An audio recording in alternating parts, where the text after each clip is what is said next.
Уникальность этой работы состоит в том, что вы можете отдать свои беды тем самым чертям-анчуткам.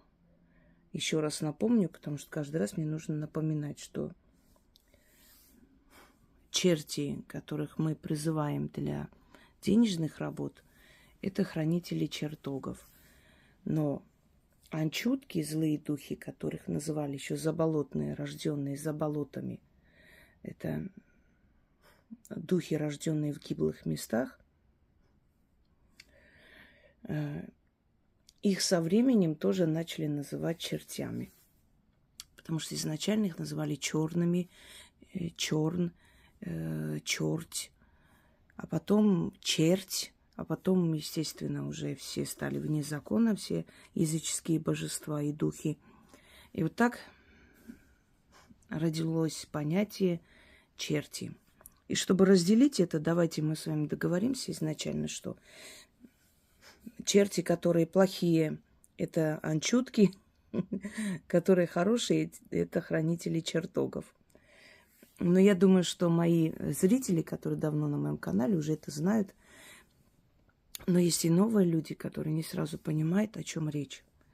Итак, вот уникальность этой работы состоит в том, что вот этим анчуткам можно отдать ту беду, которая вас мучает. То есть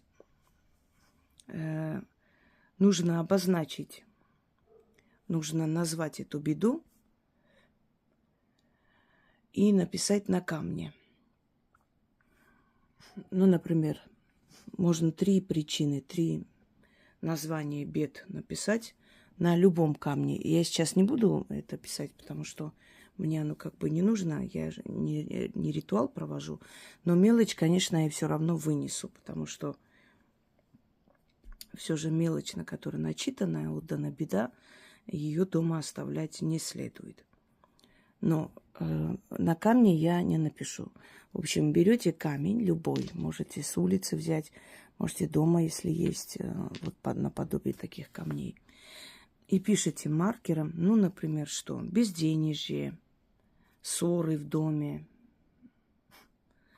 Это предположительно, да? Разбирательства, суды. То, что вам хотелось бы, чтобы быстрее закончилось. Вот как говорят, чтобы пошла, ну, к чертям уже, в конце концов. Вот это выражение «к чертям», это пришло именно издревле. Это архетип. Хотелось отдать чертям. Вообще все, что мы делаем, это все генетическая память, архетип. Те же самые украшения изначально были амулеты и талисманы, потом стали украшением тела. Когда ребенок радуется и подпрыгивает, и взрослые так могут. Но ребенок, когда радуется, начинает прыгать на месте от радости, вот в ожидании подарка. Ура, ура! Знаете, что это означает?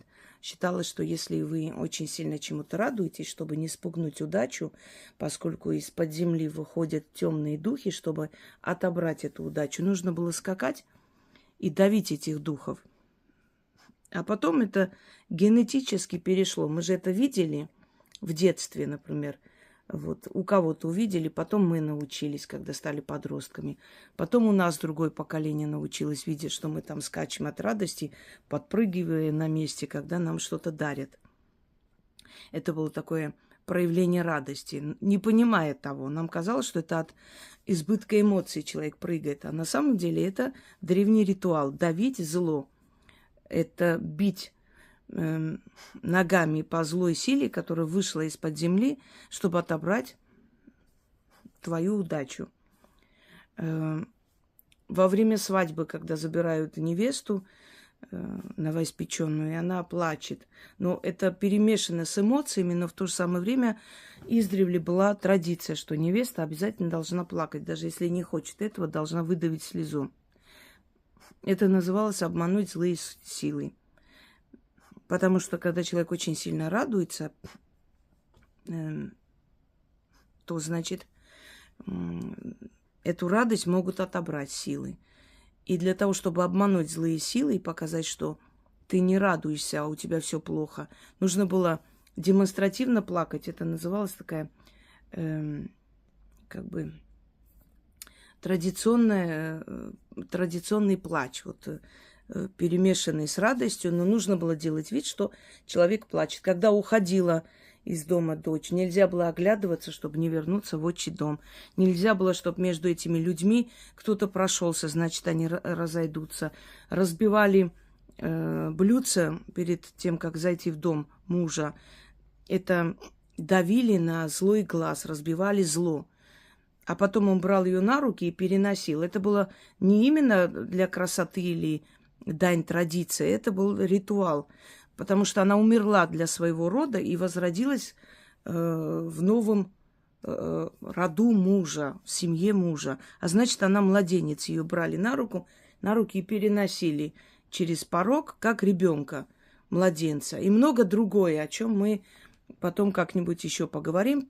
Хотя я о традициях, обычаях похоронных, свадебных и прочее очень много сняла видеороликов. Есть такой прям обычай, похоронные обычаи или обряды похорон. И там рассказано, почему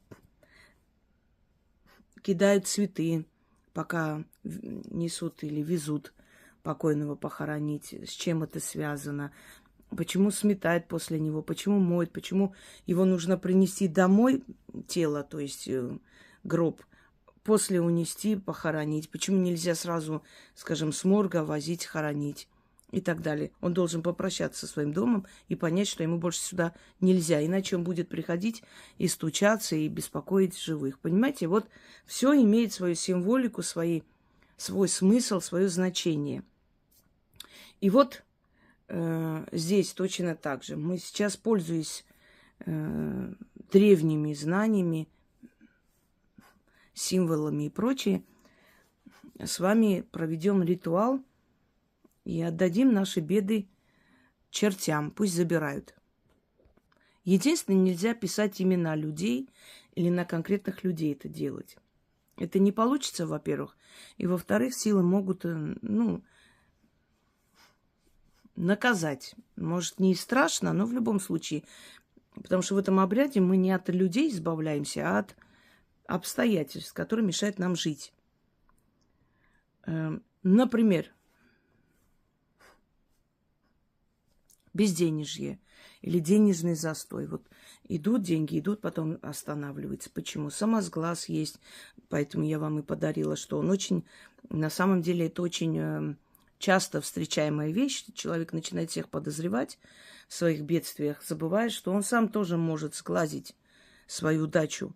Ой, как мне хорошо, у меня все хорошо, вот у людей там столько бедствий, столько всего, а у меня все нормально, все вроде бы все стороной обходит и меня и так далее. И через некоторое время эта беда случается у него. Почему? Вот это слово «сглазили» не напоминает черной силе о том, что тебе очень, чем ты очень сильно дорожишь. Не открывай перед врагом свою душу, понимаете? Вот о чем речь. Итак, начнем. Значит, вам нужно взять камень.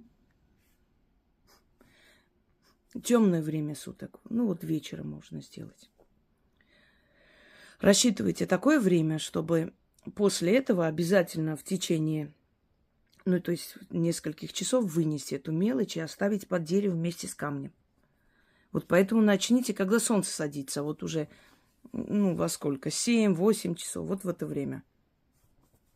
Значит, на этом камне пишите, 3-4 слова. Преследование, что еще? Дома скандал. А может быть, у вас одна беда, хотите избавиться, скажем, от преследования. Или вы хотите убрать из дома безденежье, оно вам мешает. Пишите. Можете 3 раза написать одно и то же слово. Потом, значит, можете посыпать или в какой-то емкости мелочь. Читайте 6 раз на эту мелочь. После чего, значит, сначала, 6 раз читайте, а потом берете эту мелочь в руки, сыпите в какой-нибудь мешочек, можно такой, без разницы какой. Главное, чтобы поместилось.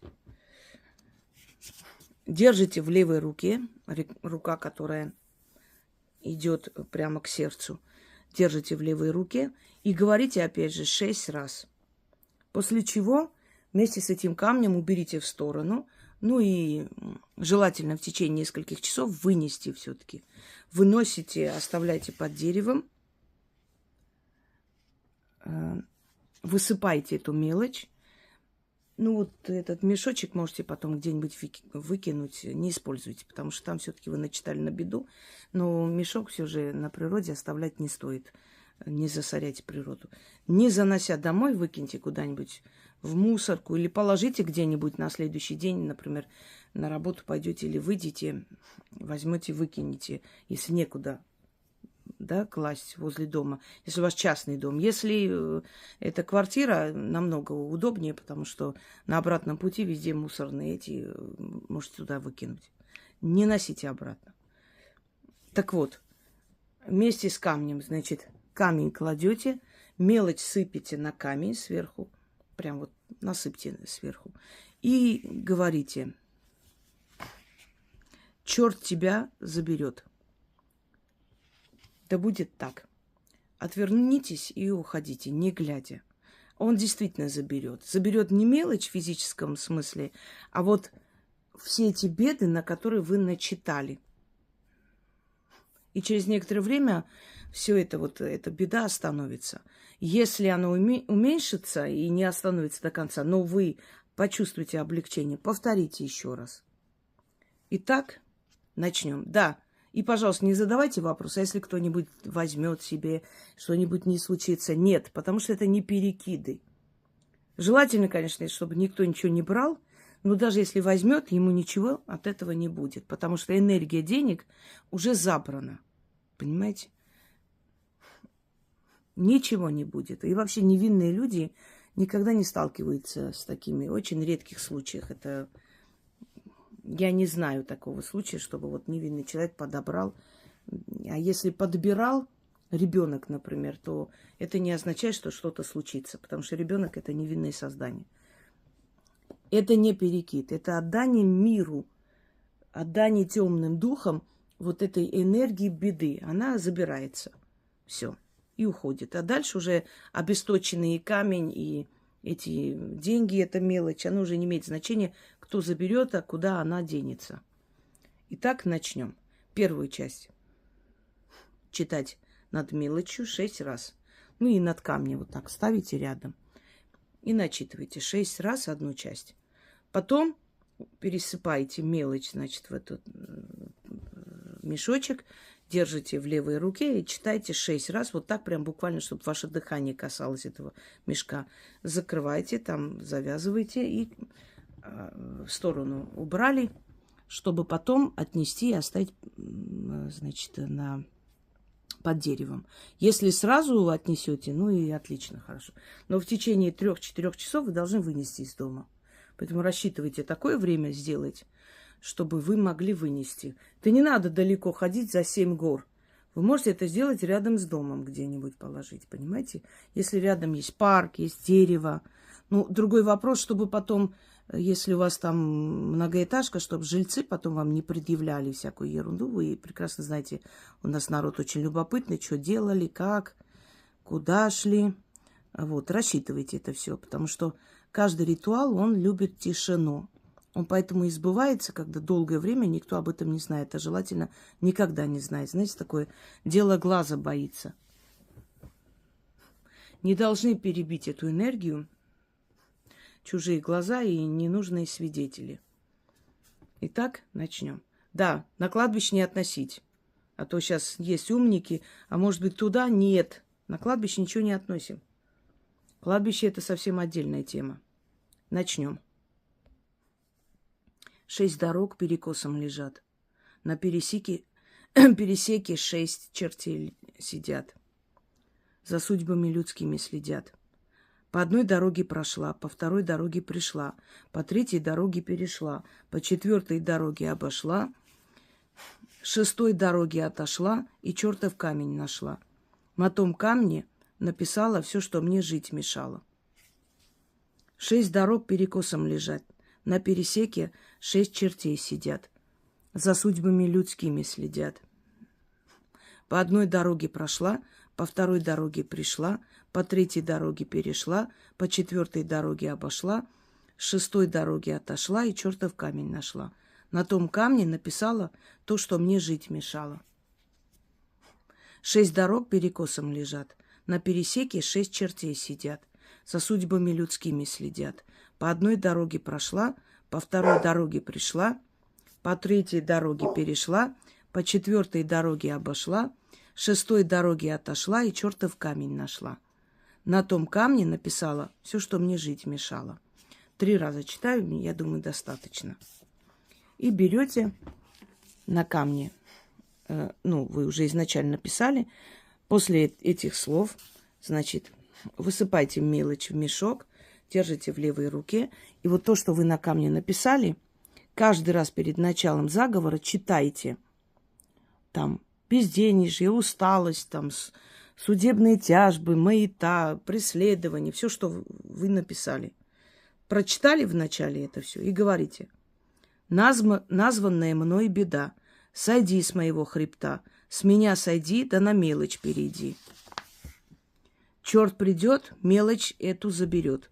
От тебя, беда, навеки избавляюсь, свою жизнь обновляю. Уйди с мелочью, моя беда, под деревом исчезай, меня покидай, заклинаю. Опять вначале там называйте там, все, что есть там, суды, усталость, преследование, что написали. Названная мною беда, сойди с моего хребта, с меня сойди, на мелочь перейди. Черт придет, мелочь эту заберет. От тебя, беда, навеки избавляю, свою жизнь обновляю, уйди с мелочью. Моя беда, под деревом исчезай, меня покидай. Заклинаю. И еще раз, 6 раз. Вначале начитывайте те слова, которые написали. Это у нас доставка приехала, видимо, поэтому все взбудоражились. Еще раз вначале читайте все эти слова и повторяйте. Названная мной беда, сойди с моего хребта, с меня сойди, да на мелочь перейди. Черт придет, мелочь эту заберет, от тебя, беда, навеки избавляюсь, свою жизнь обновляю, уйди с мелочью, моя беда, под деревом исчезай, меня покидай, заклинаю. Все это отложили в сторону, собрались, пошли, под деревом камень положили, мелочь сверху вот так вытряхаете, вот прям звонкие монеты, что падали на камень, и говорите: черт тебя заберет. Отвернитесь и уходите. И через некоторое время наступит облегчение. Может и полностью решится ваша проблема. Если у вас безденежье, сразу исчезнет. Опять начнется торговля, если вы этим занимаетесь. Если у вас трудности в доме, ссоры с мужем, например, или с детьми, в общем, конфликты в семье, они исчезнут за очень короткое время. Желаю вам удачи, всех благ, и пусть мои труды вам помогают жить лучше и веселее, как говорил товарищ Сталин. Жизнь стала веселее, жизнь стала лучше. Без шуток, если да, с теми людьми, кто действительно обращается, правильно все выполняет и обращается к силам, древним силам, которые управляют нашей судьбой, у него действительно жизнь становится совершенно другой по сравнению с другими людьми. Удачи вам!